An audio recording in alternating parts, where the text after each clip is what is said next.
ಮೇ 8 ಪ್ರಾರ್ಥನೆ. ಇಂದು ಮೇ 8. ಪ್ರಭುವಿನ ದಯೆಯಿಂದ ನಾನು ಇನ್ನೊಂದು ದಿನವನ್ನು ಕಾಣುತ್ತಿದ್ದೇನೆ. ಪರಲೋಕದ ತಂದೆಯೇ, ಈ ದಿನವನ್ನು ನಿನ್ನ ಕೈಗಳಲ್ಲಿ ಇಡುತ್ತೇನೆ.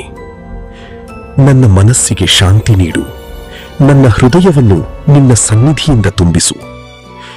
ನನ್ನ ಯೋಚನೆಗಳು ಶುದ್ಧವಾಗಿರಲಿ. ನನ್ನ ನಿರ್ಧಾರಗಳು ನಿನ್ನ ಇಚ್ಛೆಯಂತೆಯಾಗಲಿ. ನನ್ನ ದಾರಿಯಲ್ಲಿ ಬರುವ ಪ್ರತಿಯೊಂದು ಸವಾಲಿಗೂ ಧೈರ್ಯ ಕೊಡು. ನಿನ್ನ ಮೇಲೆ ನಂಬಿಕೆಯನ್ನು ಇನ್ನಷ್ಟು ಬಲಪಡಿಸು. ನನ್ನ ಕುಟುಂಬ ಮತ್ತು ಸ್ನೇಹಿತರನ್ನು ಕಾಪಾಡು. ಅವರ ಜೀವನದಲ್ಲಿ ಸಂತೋಷ ಮತ್ತು ಆಶೀರ್ವಾದ ತುಂಬಿಸು. ಇಂದು ನಾನು ಮಾಡುವ ಪ್ರತಿಯೊಂದು ಕಾರ್ಯವೂ ಫಲಪ್ರದವಾಗಲಿ, ನಿನ್ನ ಮಹಿಮೆಗೆ ಕಾರಣವಾಗಲಿ. ಈ ದಿನವು ಶಾಂತಿ, ಕೃಪೆ ಮತ್ತು ಸಂತೋಷದಿಂದ ತುಂಬಿರಲಿ. ಯೇಸು ಕ್ರಿಸ್ತನ ಹೆಸರಿನಲ್ಲಿ ಪ್ರಾರ್ಥಿಸುತ್ತೇನೆ ತಂದೆಯೇ, ಆಮೀನ್. ಕ್ರಿಸ್ತನಲ್ಲಿ ಪ್ರಿಯ ಸಹೋದರ ಸಹೋದರಿಯೇ, ಈ ಚಾನೆಲ್ ಸಬ್ಸ್ಕ್ರೈಬ್ ಮಾಡಿಕೊಳ್ಳಿರಿ.